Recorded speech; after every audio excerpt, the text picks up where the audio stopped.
Hey guys, I'm Rail Rider. One of Cedar Fair's best theme parks has to be Kings Island at Mason, Ohio. I like to call Kings Island the Disney World of the Cedar Fair parks. Not because it's the best, it's because it has some of the best theming I've seen on a non-Disney park. The park is also really well maintained and clean. These are great qualities to have in amusement parks, but how about the roller coasters? Well, today I will be ranking all 14 roller coasters at Kings Island worst to best. Let's get started at the 14th spot. 14. The Great Pumpkin Coaster. I did not get the chance to ride this coaster because I was too tall and there was a height limit. It probably would have been at the last spot anyways, so that's why I put it there. This coaster was a top of 8 feet and it's just an oval as its layout. It's only 200 feet long and there's nothing special about it at all. I mean, at least little kids like it. 13. Flying Ace Aerial Chase. This is a pretty cool ride regarding the restraints. The restraints are like a bean and floorless, but like kid version. I've never seen a family coaster with that type of restraint before. Besides the pretty tight turns and some little drops, the only element this 26-mile-per-hour coaster does is a helix. 3 of them.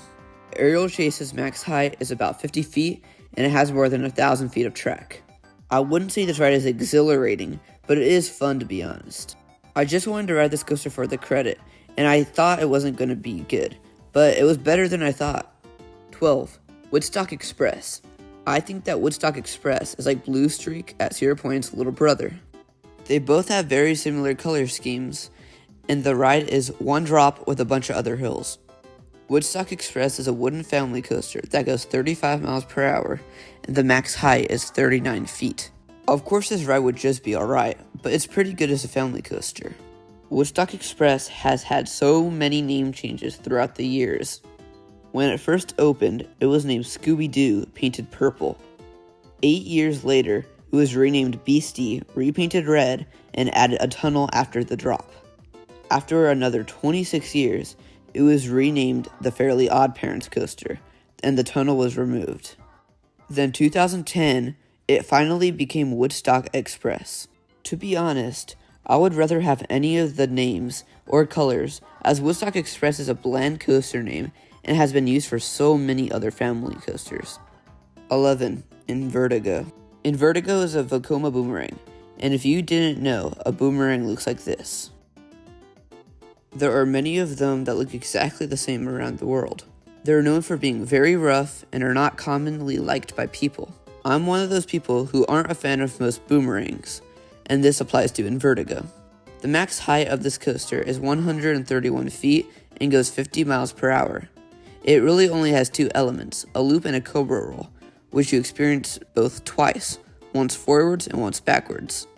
I think boomerangs would be pretty cool if they weren't so rough. These restraints didn't help as they went over your head, but your head bounces back and forth like a ping pong ball. The only good part about this ride is that the track looks cool, but that's all. 10. The Bat. The Bat is a still suspended coaster, similar to Ninja at Magic Mountain and Iron Dragon at Cedar Point. With 2,300 feet of track, the Bat reaches a max height of 78 feet and goes 51 miles per hour. There is a helix and some other cool elements. The manufacturer is aerodynamics. Something that I like about this ride is that it's surrounded by trees, which makes it more enclosed, which I like. It makes for a pretty good dark ride. I think you should really give this one a shot, even if you don't like these types of rides, because it was pretty fun. 9. Adventure Express. This is an aerodynamics hybrid family coaster. There is around 3,000 feet of track, which is really good and makes for a pretty long ride. It goes 35 miles per hour and reaches a max height of 63 feet. This ride lasts for 2 minutes and 20 seconds, which is pretty good. The thing that makes this ride higher than the Bat is the theming. I really do put theming in context when I'm ranking these coasters. The story of this ride is about a safari train going the wrong way, and it has an adventure-like experience. If you think that this ride is lame, then you probably haven't ridden in a while, because there are changes in the 2023 season, which is when I first rode it. There are multiple enclosed areas and a decent amount of little animatronic props for an amusement park, which isn't owned by Disney or Universal. The best part of this ride for me is at the very end, there's a big finale, where it's like a ritual, but instead of a great drop at the end, you just pull back into the loading station. A lot of people hate this, but I thought it was really funny and it totally tricked me the first time I rode it. 8. Backlot St Coaster. Another great themed roller coaster, but for this one, I like the theme and elements more. This coaster is a Premier Rides launch coaster. It has 3 different launches. They're mild, of course, because it's a family coaster, but that's not all. There's also a helix and a tunnel.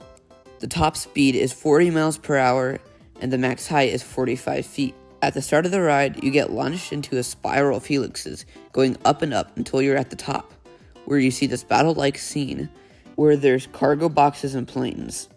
There's a big explosion following a second launch, which leads you back into this pitch-black tunnel. You turn back into the station after this. I think this ride is pretty cool all around.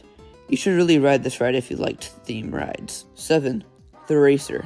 The Racer, well, is a racing coaster. This wooden coaster is manufactured by Philadelphia Toboggan Coasters. The max speed is 53 miles per hour and the max height is 88 feet. But the thing I look for in racing coasters is the length, which for the Racer is 3,400 feet, which is really good. You get close to the people who you're racing to.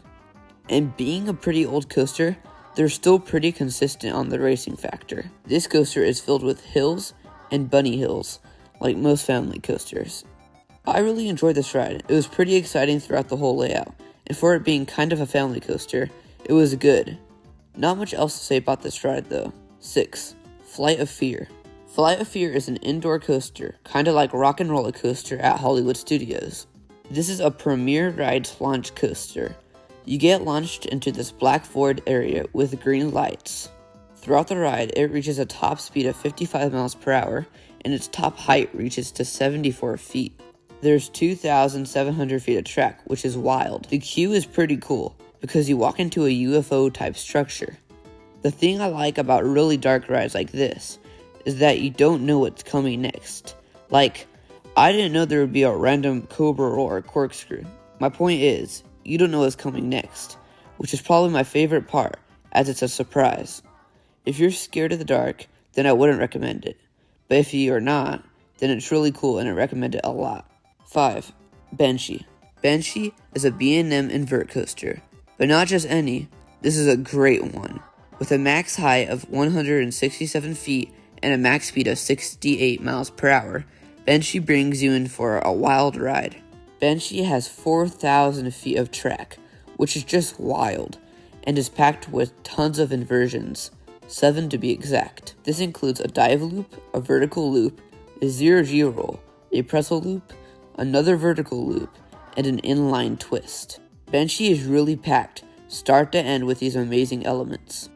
The pretzel loop was strong and nice, the zero-G roll flowed so smoothly, which is the best factor that that element could have, and the 2 vertical loops were tall, which makes them what they are. This ride never gets boring to ride, and you really need to ride it if you love crazy and unique elements, or just invert coasters. 4. Diamondback.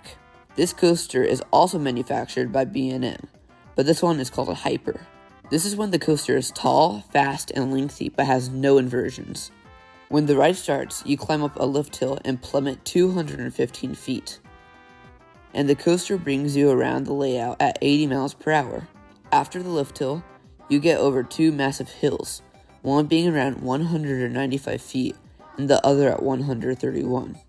Then later, you get put into a horseshoe, which is a sharp turn at a high point off the ground. Then after some small other elements, you get your helix, which is pretty strong and gets you to your finale, which is a big splashdown, which sprays water all around the surrounding area.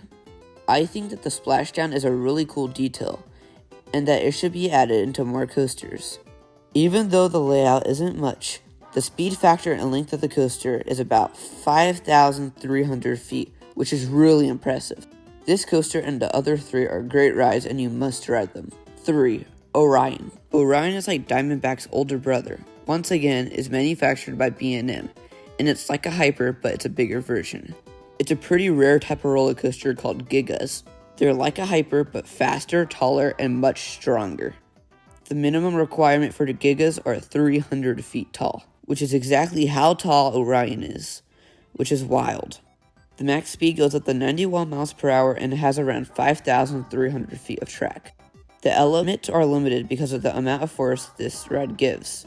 After the drop, there are 7 different hills varying to 56 feet all the way to 202 feet. This is also Kings Island's newest roller coaster, opening at 2020. This coaster has a space-like theme like Flight of Fear. If you think this coaster sounds insane, this one is only the surface of gigas, as there are way better ones like Fury 325 and Intimidator 305. Like the last ride and the other coasters, this is a must ride for everyone, as it's fun for the whole family. 2. Mystic Timbers. This is a wooden coaster manufactured by GCI. Like some of the other coasters, it has amazing theming, probably my favorite theme yet. It's also a very nice thrill ride, which boosts it up even more. This 100-foot wooden coaster is 53 miles per hour and has 3,200 feet of track. The airtime you get on this wooden coaster is so amazing. As you ride through the forest, you go through twists and turns. A tunnel and an element called a trick track, which is when the coaster goes straight, then it's banked to one side. This is a very rare element to find, which makes it even more exciting. But the story to this whole ride makes it even better, and makes your experience much more immersive. You are exploring a haunted lumber mill, and decide to explore even more. On the lift hill, a man warned you not to go any farther, but you still go on in your beat-up car. You come to this shack with a speaker. The speaker says do not go in the shack, but is soon glitched to say come in. As you crawl in, 80s style music starts playing.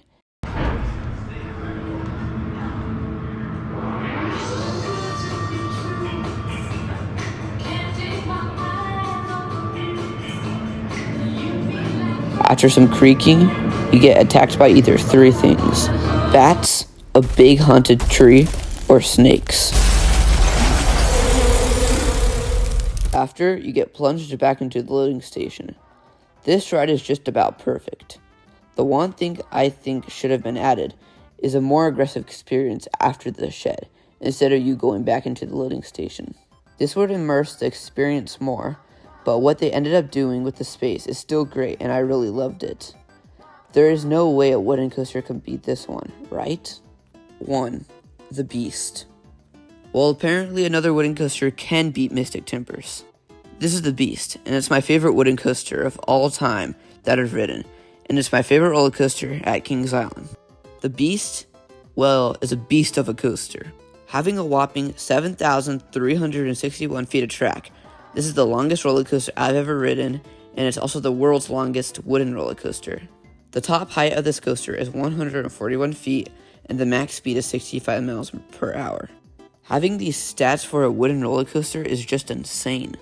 And let's just mention, this monster of a coaster was built in 1979 by a not well-known coaster manufacturer being made by Charles Din.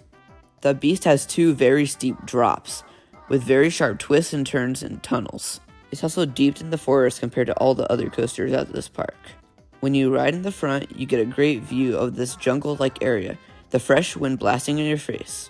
But when you ride in the back, however, it gets wild. You can feel every turn aggressively whipping you around the coaster. It feels sort of rough, without you getting rattled around. The Beast is one of the most aggressive rides I've ever ridden on, and the name really does make sense. But you see, it gets even better. If you ride it at night in the back, it is the best experience you could get, because you're pretty deep in the forest, it is almost pitch black, and you can't see anything. And it will be the most wild wooden coaster you've ever ridden. I wouldn't change anything about this ride, and if you haven't tried it, you really should ride this, as it's the best roller coaster at Kings Island. Well, I hope you liked this video. If you did, you could like the video or subscribe. This does really help a lot. Kings Island is a very immersive Cedar Fair park, and I loved the views, food, and rides. I'm really excited to go back to this park one day. If you don't agree with my list, tell me what you would change in the comments. Also, if you didn't see my most recent community post, for 2024, I'll be posting every other week instead of every week. This increases the effort and time of these videos, because I want them to be as entertaining as possible for you guys. It also relieves a lot of stress on my end to pump out the videos every week. If you have any video ideas, then put them in the comments. Who knows, I might do them. With all that, I'm out.